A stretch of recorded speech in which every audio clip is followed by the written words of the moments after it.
Haryana Lok Sabha seat पर उम्मीदवारों के नामों को लेकर कांग्रेस स्क्रीनिंग कमेटी की बैठक हुई। इस बैठक के बाद प्रदेश प्रभारी दीपक बावरिया ने कहा कि नाम के पैनल को केंद्रीय नेतृत्व के सामने भेज दिया जाएगा। उन्होंने कहा कि सभी सीटों पर नामों को लेकर मंथन पूरा हो चुका है, जल्द ही उम्मीदवारों के नामों का ऐलान भी होगा।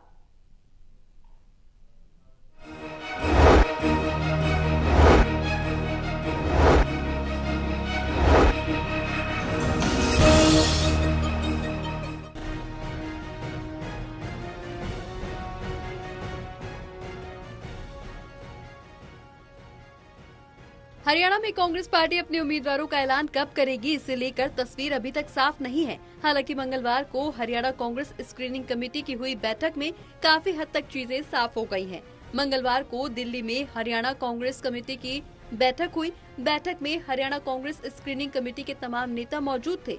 बैठक में हरियाणा कांग्रेस के प्रदेश प्रभारी दीपक बावरिया ने कहा कि उम्मीदवारों के नाम का जल्द ही ऐलान होगा। आज स्क्रीनिंग कमेटी की मीटिंग हुई, उसमें काफ़ी अच्छी चर्चा हुई, एक सद्भावपूर्ण वातावरण में हुई और बाय एंड लार्ज सभी सीटों के पर एक अप्रोच में यूनिनिमिटी बनी रही।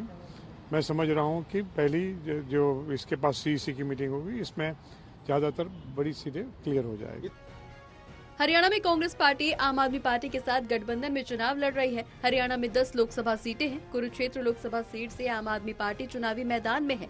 वहीं 9 सीटों पर कांग्रेस अपने उम्मीदवारों को खड़ा करेगी। भिवानी महेंद्रगढ़ सीट से पूर्व सांसद श्रुति चौधरी के नाम पर सहमति बन सकती है। हालांकि इस सीट पर रावदान सिंह भी अपना दावा ठोक रहे हैं। वहीं हिसार लोकसभा सीट की बात करें तो इस पर बीजेपी से कांग्रेस में शामिल हुए सांसद ब्रिजेंद्र सिंह को पार्टी मैदान में उतार सकती है। किसी सीट से जयप्रकाश जेपी के नाम पर भी विचार चल रहा है। फरीदाबाद लोकसभा सीट पर पार्टी के वरिष्ठ नेता कुलदीप शर्मा के बेटे चाणक्य शर्मा के नाम पर भी विचार जारी है। इस सीट से पार्टी के वरिष्ठ नेता महेंद्र प्रताप और करण दलाल के नाम पर भी चर्चा है। अंबाला लोकसभा सीट से कुमारी शैलजा के साथ प्रदीप नरवाल और वरुण चौधरी के नाम पर भी चर्चा जोर शोर से चल रही है। बता दें कि कुरुक्षेत्र लोकसभा सीट की अगर हम बात करें तो यहाँ पर 3 नाम सामने आ रहे हैं, जिसमें पहला नाम रणदीप सुरजेवाला का है, दूसरा अशोक अरोड़ा का और तीसरा निर्मल सिंह का। सिरसा सीट से भी कुमारी शैलजा का नाम चर्चा में है। करनाल लोकसभा सीट से जाने माने अभिनेता और पूर्व सांसद राज बब्बर के नाम पर भी चर्चा चल रही है। इसी सीट से सरदार त्रिलोचन सिंह के नाम पर भी पार्टी विचार कर रही है। वहीं रोहतक लोकसभा सीट से मजबूती से दीपेंद्र हुड्डा का नाम सबसे आगे है। हालांकि अगर वो लोकसभा चुनाव लड़ते हैं तो उन्हें राज्यसभा सीट छोड़नी पड़ेगी।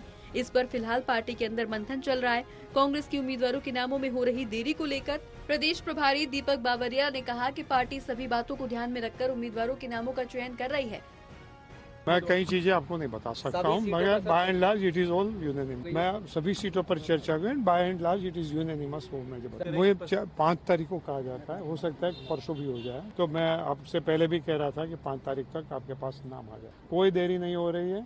25 तारीख को चुनाव है, 6 चरण में है, कोई देरी नहीं हो रही है।